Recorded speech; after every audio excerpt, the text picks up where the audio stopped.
The story of the Mach 2-capable Grumman F-14 Tomcat, featuring its distinctive swing-wing design, dates back to the late 1950s, when the U.S. Navy was looking for a long-range interceptor to defend its carrier fleet against long-range anti-ship missiles. The threat posed by Russian bombers, such as the Tu-16 Badger and the Tu-22 Backfire, as well as the Soviets' extensive submarine fleet, called for a fighter plane with a stronger radar and longer-range missiles than those provided by the F-4 Phantom of the day. In a cost-saving move, Secretary of Defense Robert McNamara decided the Navy and Air Force should use a common airframe in the form of the General Dynamics F-111. The Navy strongly protested this decision because it felt the aircraft would be substantially inferior in terms of capabilities and would not be suitable for carrier operations. The proposed Navy version was designated the F-111B, and as the development phase progressed, the length grew to 66 feet 9 inches and the weight ballooned to over 75,000 pounds.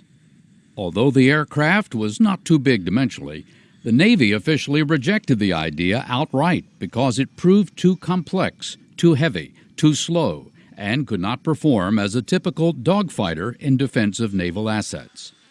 When the program was about to be canceled, Grumman, who had worked closely with General Dynamics to develop the naval version of the F-111B, began to study alternative aircraft designs. In July of 1968, the Naval Air Systems Command issued an open competition for the Naval Fighter Experimental Program, or VFX. The requirement stated a need for a 2-seat air superiority fighter with 2 engines and a top speed of Mach 2.2. The armament of the VFX was required to carry either 6 AIM-54 Phoenix missiles or a combination of 6 AIM-7 Sparrows and 4 AIM-9 Sidewinders, plus a built-in M61 Vulcan cannon. Designs were submitted by General Dynamics, Grumman, Voigt, McDonnell Douglas, and North American Rockwell. McDonnell Douglas and Grumman were announced as the finalists in December 1968. Grumman was ultimately awarded the contract, which continued a 3-decades-long partnership, providing the U.S. Navy with formidable fighter planes in the CAT series. The Grumman concept proposed the use of the Pratt & Whitney TF-30 engines, which would be upgraded as engine technology advanced. Although the new design was lighter than the F-111B, the machine would still be the biggest and heaviest carrier-based airplane of its time, due to the large AWG-9 radar, 6 AIM-54 missiles, and a large fuel load. The name Tomcat was chosen in honor of Rear Admiral Thomas Tomcat Connolly for the role he played during the development of the F-14. He himself had test-flown the F-111A and discovered the problems of the airframe. He particularly noted the challenge of reaching Mach speed and the bad aerodynamic behavior on finals approaching the carrier deck. Connolly sacrificed his promotion to admiral when he offered his personal opinion of the aircraft. "There isn't enough thrust in Christendom to fix this plane," at a hearing of the Senate Armed Forces Committee. Ultimately, the F-14 emerged as a direct result of the failure of the mutual attempt of Grumman and General Dynamics to meet the requirements of a sophisticated and reliable aircraft.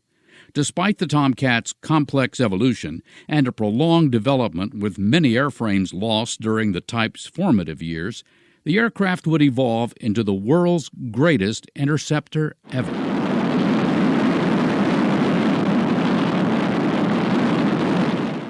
Grumman's first step to get the program back on track was to extend the factory in Calverton, New York, where most of the testing took place. To recuperate more lost time, the company then decided to skip the prototype phase and leap right into serial production. This was a strategy also employed by McDonnell Douglas with the F-15 Eagle program. The F-14 first flew on December 21, 1970, just 22 months after Grumman was awarded the contract. During the aircraft's second flight on December 30th, hydraulic pressure and control was lost, requiring both pilots to eject, which they completed successfully. The crash occurred because of a fatigue failure of both titanium main hydraulic lines and was quickly remedied.